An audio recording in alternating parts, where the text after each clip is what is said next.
Hi and welcome to Mermaid Co. My name is Tara, where we talk all things manifestation, rebuilding your life, and of course, tarot. So today we're going to be talking about surrender. I got my little notes here so I don't miss out on anything. So, what does it mean to surrender? Because this is one of the most crucial parts to manifestation, and coincidentally is the most hardest part of manifesting your best life is to surrender, to let go. And to be honest, I have struggled with this. I have always struggled with this, and I still do. It's not something that leaves you. You get more and more confident as you go along when you see things come to fruition. But when we want something, we want it now, right? I know I do. If I want a haircut, I want it today. Not in like a bratty way, but it can never come soon enough, right? And so it really is learning to surrender teaches so much about yourself. It teaches you to be in the void and learning to be okay with that. It teaches you to be patient and learning to be okay with that. It means to trust in the unknown. It means to have faith in divine timing. Now, I have become pretty good at manifesting. At the moment, I am manifesting a new rental. And so this is something that I really desperately want. And it's been really hard to surrender to it. But what I notice is all the small things are coming into fruition. And sometimes, for me, it does take months. And just know that life will not come as you expect it to be. When things come into fruition, it happens in ways that you never thought possible. Where you are going to end up in life will be beyond your wildest of dreams. But here's the thing, you have to trust the process. And it is extremely hard. I teach people how to manifest effortlessly. I have an online course quite literally called Living Effortlessly. And so you don't have to work any harder. You don't actually have to work hard. But what it means is to be patient, being in the void, and allowing things to fall into your lap. Because one thing that I've learned on my 7-year journey of learning about manifestation and doing things completely differently to everybody else in my life, which is scary because you're doing things differently. There comes a lot of fear and doubt. I got taught to never leave a job without a job, and I left my job to go all in on my business. And that is not taught to be a smart move. But it's called listening to your gut, listening to your intuition, following what your heart is telling you to do. Because when you become resentful, that's when you know you're not living in alignment. So getting back to surrendering and allowing things to fall into your lap.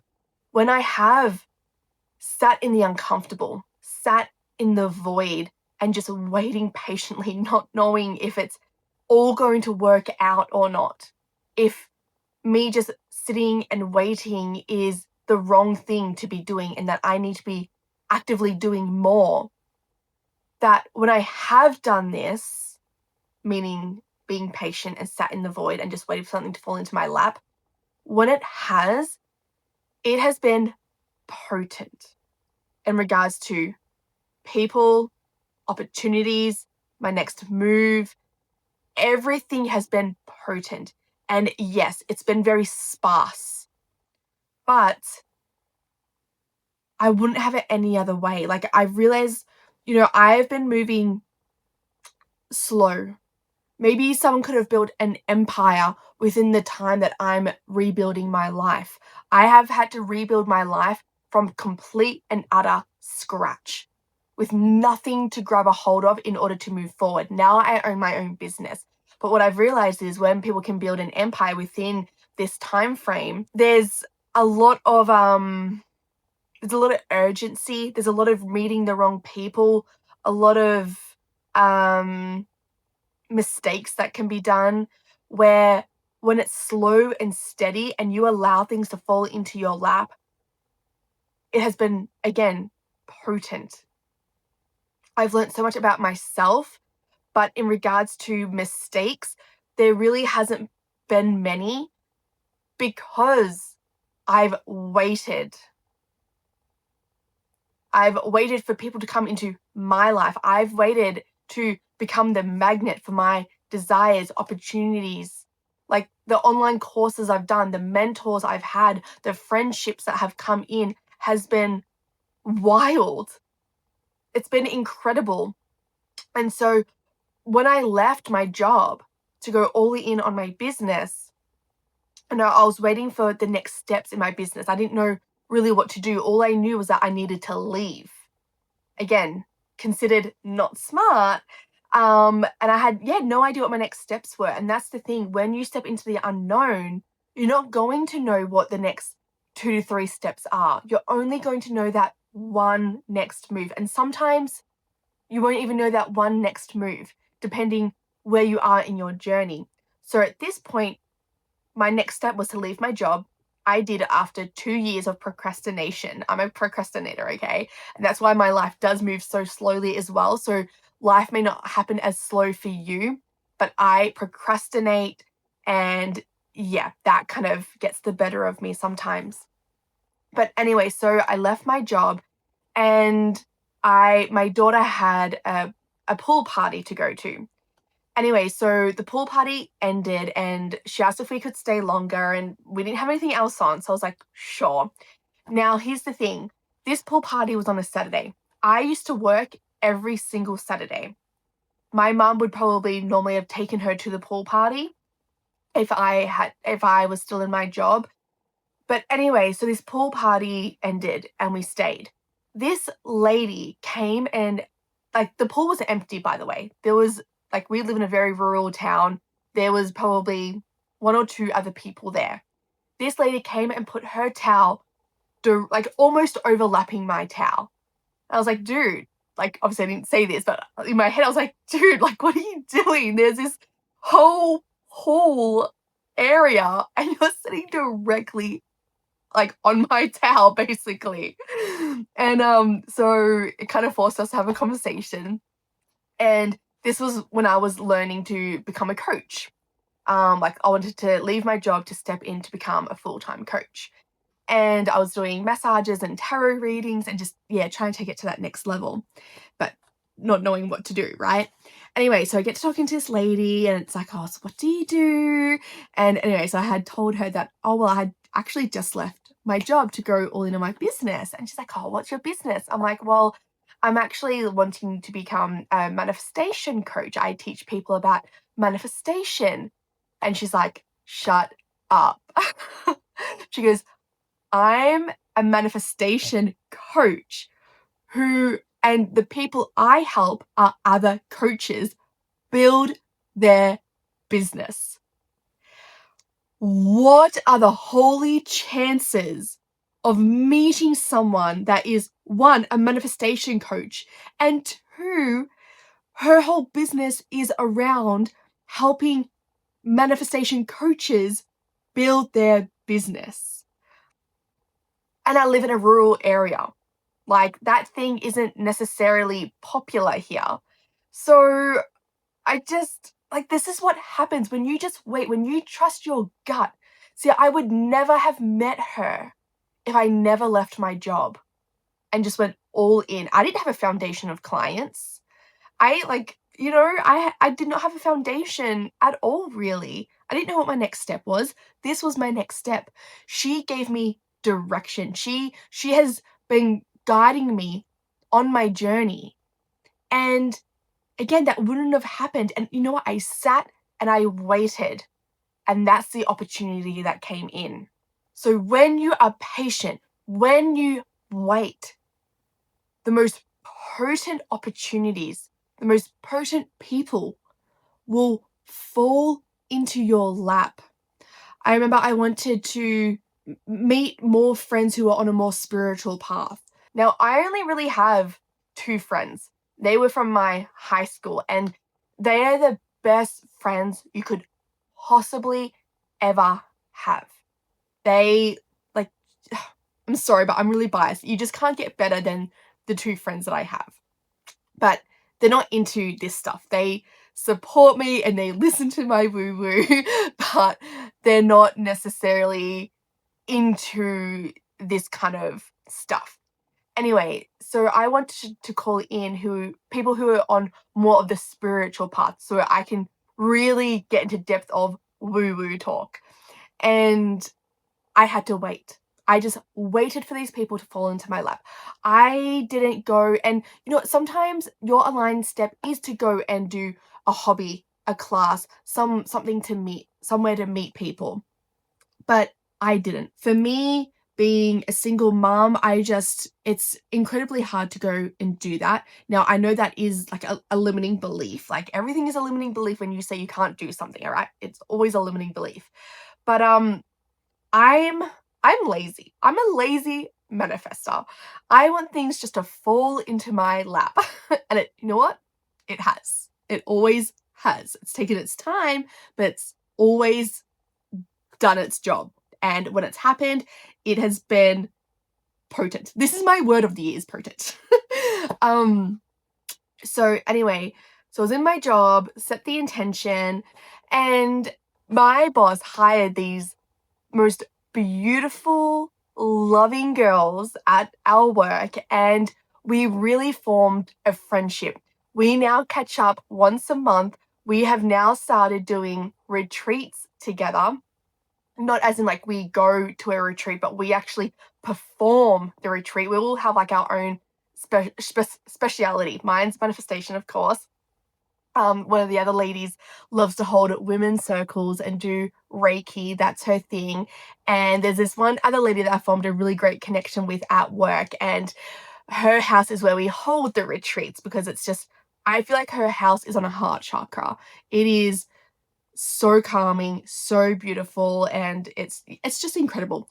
So we have formed this really beautiful bond, and we catch up on a monthly basis. We're always planning something new with the three of us, and again, they couldn't be better people because I sat and I waited. I set the intention. I became a lazy manifester like I am, and I allowed these things to fall into my lap.